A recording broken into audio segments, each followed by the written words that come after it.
There's a lot of discussion in Congress of whether to expand that, like Massachusetts, and say everybody has a responsibility. The rules have to change in order for any kind of a mandate to work. But you're open to it? Well, I think having everybody step up to the plate, having employers encouraged to come into the system, individuals certainly come into the system, and the government play its role, I think then we can fully cover all Americans and lower costs for everybody. To have a national rationing board which would determine what kind of treatments would be available for American citizens, those typically in single-payer countries like Canada and Britain involve delays in treatment, denial of care, that kind of thing. But I don't think having more government, in effect putting Washington between you and your doctor, is the way to go. What we ought to be dealing with are things like litigation reform, things like wellness programs. She was a highly professional woman when I married her 10 years ago, and deeply involved. It's offensive to my wife that you be even talking about it. These companies are research companies.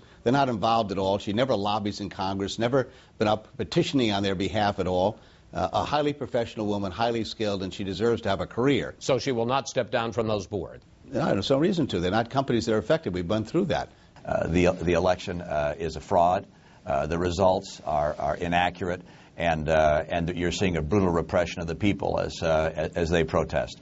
The president ought to come out and state exactly those words, indicate that this has been a terribly managed decision by the autocratic regime in Iran.